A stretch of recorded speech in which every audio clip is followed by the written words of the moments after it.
The last company, before we find out who the winner is Ruekert Mielke Incorporated. This Waukesha firm has been providing civil engineering solutions to municipalities for more than 50 years. Ruekert Mielke specializes in municipal infrastructure, management, and financing, so the firm must often determine how to finance projects for the long-term viability of the infrastructure systems while working with the community's budget and the grants they have received. The engineers at Ruekert Mielke work to find solutions to community problems such as flooding and drainage.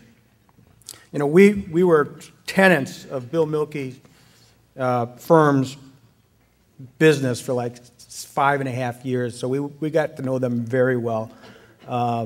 Again, you know, in Waukesha County, if you're talking civil and engineering and that kind of stuff, they're #1 on the list. So please welcome President and CEO of Ruekert Mielke, Bill Mielke.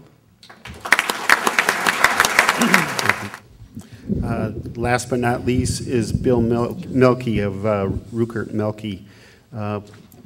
Everybody here knows that the state faces a fiscal crisis, but it also faces an infrastructure crisis. The roads, bridges, and buildings in our villages, cities, and counties are crumbling at a time when the faucet for tax revenues is going dry. So our municipal governments are going to have to be forced to do more with less. Bill is here today to tell us about how bad things are and how we can go forward from here. Well, to keep it short, unfortunately, we're a business that works solely for villages, cities, counties, and towns, and all of you recognize the financial crisis that we're in throughout all of those municipalities. They are being asked to do more with less. There's been virtually no real development going on in Wisconsin. When's the last subdivision you saw started? The commercial developments, no new industrial parks, no large buildings being put up.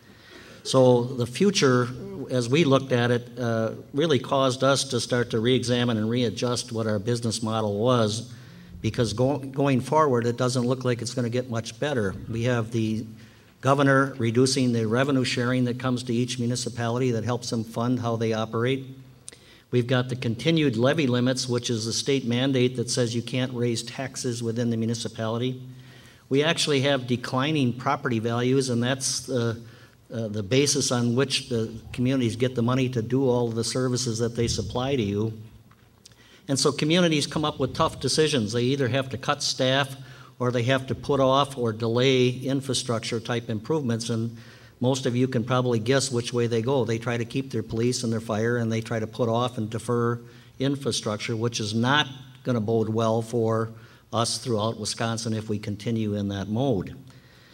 We had to focus then and refocus our business efforts of, well, what are we doing and what are the areas that aren't so impacted and beyond the control of what we could do as a business, and that is, you aren't going to go without water service or uninterrupted water service. You need wastewater treatment facilities that operate 24/7 and meet all of the environmental standards.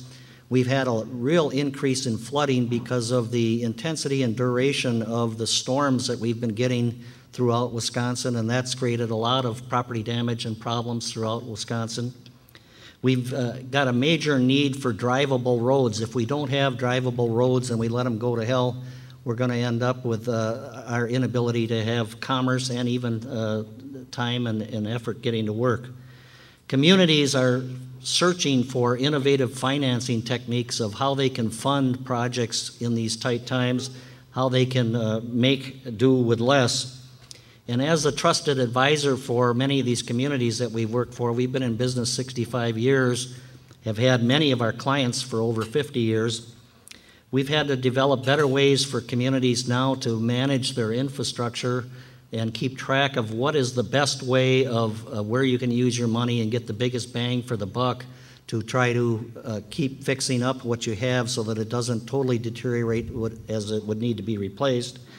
And then we've also worked with communities and developed many new innovative ways to manage the information that communities have so that they can have less staff, and that's by asset management and geographic information systems where everybody in the city and city hall or village hall can share information between departments, which they had never done before, so there was so much duplication of effort.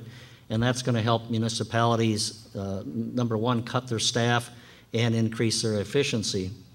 We also then, understanding that everything was slowly shutting down in the economic development area, we had to broaden our market area, and we have offices in Madison and Kenosha besides our main office in Waukesha, and that made us go out and start to sell in areas where the competition, because the other consulting firms are having as much trouble as we are with the lack of economic development.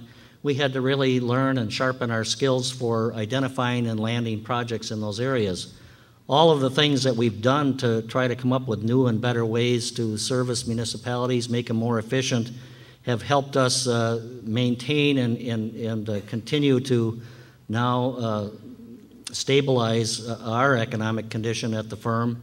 And if there's one quick takeaway I would tell you is that this is a people business and a relationship business that we're in. We're in a service industry, and the entire success of our firm is based on the people that we have. So the takeaway is hire the best people you can find and keep those people within your firm, and they will continually surprise you with what they can come up with as far as innovative things that will make your firm successful. Thank you. Thank you, Bill.